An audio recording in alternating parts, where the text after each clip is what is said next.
کتونکو علب خان شیرپو یم کیمرامین را سره یاسر خان دی موجود یم د شوګربیل په هغه ځمکه باندې کومه چې د پلاټینګ دپاره خرڅه شوې ده اوس چې خرڅه شوې ده د چا چې دې کې په دري جایداد دی هغوی په دې مقصه وو یو څومره ځمکې دي ستاسو نوم څه دی ستا پکې څه شته بالکل زموږ تقریبا د ټول وراثت 11 جریبه ځمکه جوړېږي 11 جریبه ښه مشره ستاسو نوم دی نوم دی ستا پکې څه شته یو بابا دی السلام علیکم علم خان شیرپو صاحب څنګه چې حاجي صاحب وویل هاشم خانه دا موږ ټول د یو قوم خلک یو زما پکې 11 جریبه ځمکه ده دا انتقال ما سره موجود دی په دې کې دا انتقال موجود دی زما لیکم دا د اربونو روپو مالک دی دلته کې یو مرله په 10 لک او په 15 لک باندې مرله دی دغه او چې زمونږ پکې 11 جریبه ده د ټول قوم پکې 11 جریبه ده ستا زما نوم اکرام الله دی شابل اوسېدونکی ما سره تروزی سیا خان هم راغی دغه زموږ پکې دواړو کورو په طریقه باندې 11 جریبه ځمکه ده دا کاغذ هغه 11 بیله ده ستا 11 بیله دا بیله ده حاجي زما زید خان نوم دی د دې اوسېدونکی او زمونږ د پلار دی که پکې دغه 10 جریبه ځمکه تاسو په وساتت باندې خپل عدلیات چې کوم دي سفارش کو مهنت وته کو چې مهرباني وکړو د دې خلکو فریاد ورېږي زمونږ چې کوم حکمرانان دی هغه په موږ باندې غوږ نه کوي خو زمونږ دغه عدلیات چې کوم دي اعلی او چارواکو ته چې کوم دي دا زاری وته کو چې مهرباني وکړي راشي او د دې خلکو چې کوم دي دا فریاد ووري او مخکې چې کوم دي په دې باندې اکشن والی خجی تاسو به څو برادر جی زمونږ پکې تقریبا 10 جریبه ځمکه ده 10 جریبه او جی خو دې وخت کې یو قانوني خبره کوم دی یو قانون د اکوزیشن مطابق دی چې دوی ورکوي چې یو کال په اورینو 6% ورکوي او په ټول 400 کالونه خو 15% دوی چې کوم دی کمپلسري اکوزیشن ورکوي نو پرس کا دا د 55 کال شوی دی نو دې چې موږ حساب کتابو لګاو نو دا 400% راځي نو دا 400 نو دی خو موږ له په دغه ځمکه اخلي او که دا موږ ورکو موږ له د خپل ځمکه حواله کې موږ ته دي 15% به هم موږ ورکو او 6% به ولې چې قانون خو دغه دی دا قانون د عدالت دی په موږ دا لاګو کوي چې تاسو په 6% اخلي هم دا 6% ولې موږ ورکو موږ له خپل حق راکړو موږ له خپل ځمکه راکړي بشره تاسو نوم دی زما نوم دی حاجي محمد بشیر او زه د ګلزار خان وسیمه زمونږ پکې 14 جریبه ځمکه ده او زما ټول زمونږ سلو 15 کسان دي په شریکه 14 جریبه 10 جریبه لسنیم جریبه 11 جریبه تاسو څه دي زما نوم جانګیر دی او دې کې زمونږ دی 11 جریبه ځمکه او موږ ته دې کې مالکان موږ ته خپل ځمکه واله شي زمان دی فرهاد علی دی پلان نوم امیر محمد دی او تن عثمان دی زمون دی 260 ماډل مکه پکې تقریبا 14 کلان دی 14 کلان السلام علیکم زما جی سردار علم نوم دی او ول سردار علی زوی مجي زمو پکې 43 کانال زمکه راځي دلته 43 کانال حاجي او زما نوم راز محمد دی سردار زم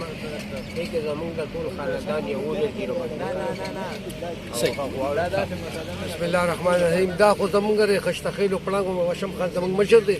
مشترکه زمونږ ځمکې خو زمونږ سره دا مطالبه ده چې پی ټی ای ور تورمزو باباجي ټاون کې ناسي غلام علي ته گورنر شوی او دلته رم شروع کړه پرې درونه ان شاء الله او دا به مسمار کې او د کې زنګ د پیپرمن مزدورانو دا به مسمار کې او دا پرې درونه هغه پوري چې کومه پورم د صادر دی پوګه کړي صادر نه پوګه کړي زما جی فهیم جاوید نوم دی او دلته چې ټول مشران وی چې لږ دی بچا یو د 43 کانال نو دا مختلف ټول ځمکې دي موږ دا مطالبه را چې دا ځای موږ ته واپس کړو دا ملمانه دې نه په خیر واپس په ډبیر ته لاړ شي صحیح یعنی موږ احتجاج هاشم خان علي خان چې کوم چیرمن دي دې ناظم دی هغه کوي هاشم خان دوی خبره کړو چې جمال لست او دیش ته دا موږ دې ځمکه راشي نو دا خبره خو څه بل شان دي تاسو د ځمکې غواړي موږ وایو چې سیکشن 4 او سیکشن 6 لاندې د ځمکه اغوستې شوې وه حکومت اکوایر کړه که نه نو چې حکومت اکوایر کړه نو چې څه مقصد دپاره هغې قانون دا دی چې څه مقصد دپاره سرکار ځمکه الي او هغه مقصد ونه چلېږي او بیا حکومت یې بیا دغه کوي نو بیا پکار دی چې دا ځمکه واپس خپل مالکانو ته واپس کړي دا د سرکار هغه 43 دی که دا چې څه قانون شته موږ وایو چې مقصد ملو نه چلېد نو چې دوی یې خرڅوي دې مالکانو نه دې ورکړي د چا د پلار نیکه دغه شپږ واته لس جریبه ځمکه هغه وخت کې وه اوس یو پسند ځان وسیله دا ډېره چې سبډیوایډ کړه نو د ما خیال دی چا به جریبه رسي یا چا به دوه رسي چا به درې رسي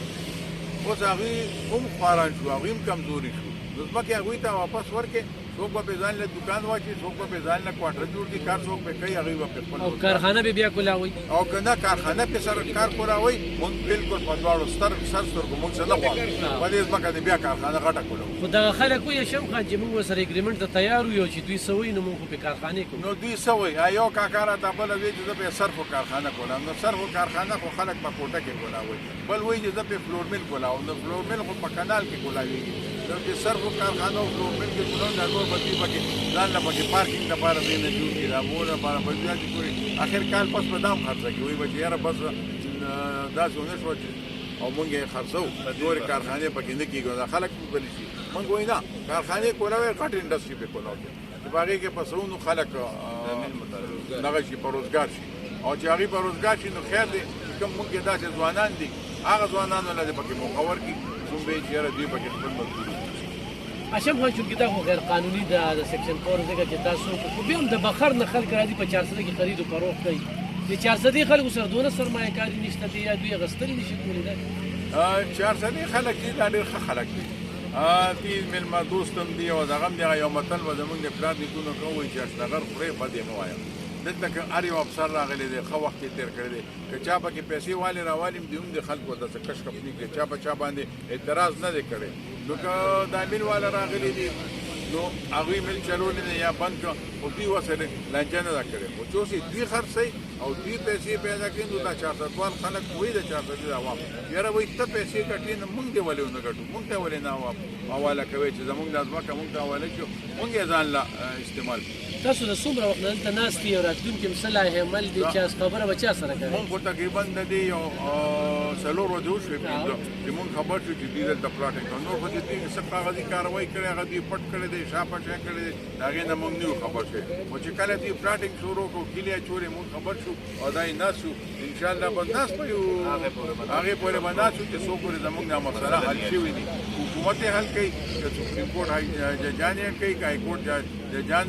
سو موټر ایکشن یو حل کوي نو بس مونږ به ناست شو دلته کې به څه کوو. د لوږې ورونو به دلته به دوی ته ناست شو دوی دې هم دغه کېږي.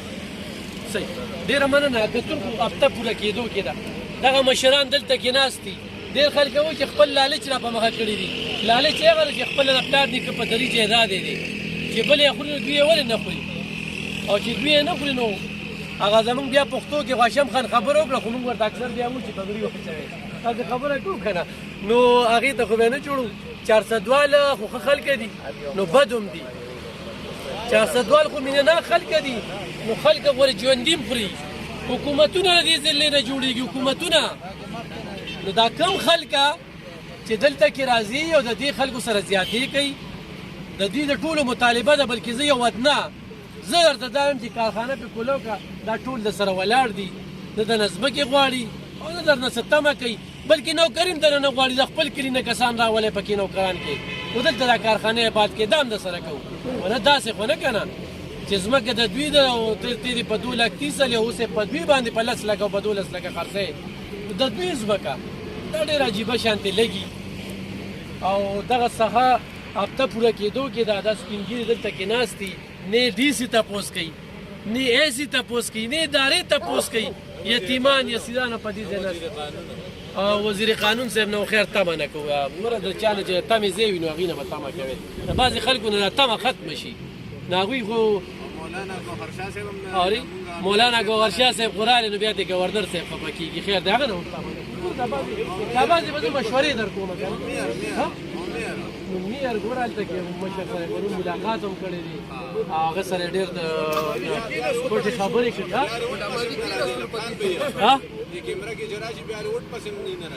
نو ګوره خو بېله خبره ده. زمونږ خلک نه چاله په خدمت وټ ورکوي. د 400 خلکو نه به دا هم ګیله نه کوي. دا اشم خان دلته کې ناست دی. دا وزیر تعلیم پاتې شوی دی. د ده په وخت کې چې ټیمې ترقي کړې ده د هغې نه پس چې څونه راغلي دي څوک ته راته ووایي. د دې وجې زه دا وایم چې دا پاکستان دی بس د آرمي ته حواله کړي. په دې سیاستدانانو مې اعتبار ختم شو. 15 کاله 30 کاله مخکې دا د رڼاګانو ښار و. په دې لار چې به خلک راتلل وي خوشحاله به وو زموږ د پیدایش نه مخکې. او نن چې کوم دی نو درب دي ځنګلې دي د بار نه پکې خلک رالل او پکې آبادېږي ځمکې د دوی دي او مزې پرې هغوی کوي. دا هغه خبرې دي چې دا څوک کوي نه د دې ځای د سیاستدانانو نه هم ډېره زیاته ګیله ده چې هغوی هم په دې کې کار ونه کړ یعنې په دې د NP حکومت تېر شو په کارو چې نشنلیانو دلته کې دا کارخانې واپس بخال کړې وي او بیا اوس بل ورځ الیکشن وشو که نه ووټ یې ډېران ته وغورځو خو خپلې پیدې یې ورنه کړه نو زمونږ 400 والو کې به دا مني چې دوی په خدمت ووټ نه ورکوي خو په خدمت باندې ووټ نو زه یم چې هشام خان محمد اسمبلی نه راخوځېده دلته هم دا د دې مشرانو سره ناست دی که نه نو زه په دې کې د هشام خان او د علي خان مننه کومه چې د اواز یې روچت کړی دی موږ ورسره کلک ولاړ یو او کلک ورسره په دې ولاړ یو چې دا زموږ د 400 ترقي ده د ترقۍ د سوکالۍ سوچ کوو ټول پلاټونه شو ځمکې خرڅې شوې او غټو غټې بنګلې پکې جوړې شوې او داسې شعر ناپرسان دی چې انتقال یې نشته او بنګله جوړېږي خلک دومره مطمئن دي ځکه چې بې حسه خلک په دې صوبه کې او په دې ضلع کې راځي افسرانه او هغوی پیسې اخلي نو بس پړم ډېرې خبرې دي خو زه بیا خفه کېږي نو نه به خفه کړو دا خلک به نه خفه کړو MNA خو د دې ځای چې کوم دی اوس مطالبه هم نشي کولی چې کوم MNA نه مطالبه وکړو د دې ځای MNA چې کوم دی نه بیا الیکشن کوي بله ورځ ده بیا وله ووټ ورکوي او دا د هغوی په حکومت کې چې کوم دی نو د شوګر میل ځمکه پټ په پټه دا خلک اړو خبر شوي نه دي چې انتقال شوي هم دی او خرڅ شوي هم دی یو کال په دې باندې تېر شو دا خو چې کله دلته کې دا خلک کېناستل نو دې مشرانو ته پته ولګېده چې ښه زما په ځمکه ته پلاټینګ کې ښه دا د اربو روپو مشینري په کروړه خرڅه شوه پنجاب ته لاړله هغه هم ورته موږ په بقو کتلې حیران هم به په دې لارې رانه داسې وړله د دې خلکو هم پکې کمزوري شته دا کم چې ناست دي د دوی هم کمزوري ده چې مشینري رانه څنګه وړله خو بس غلطۍ زمونږ هم دي هغه غلطو ازاله ده چې هغه د راتلونکي وخت کې وکړو نو دې مشرانو له راشي دوی سره کښېنئ سهار نه واله ماښامه پورې ناست دي لږ ترس خو ځان کې راولئ لږ ترس په دوی باندې وکړئ ډېره مننه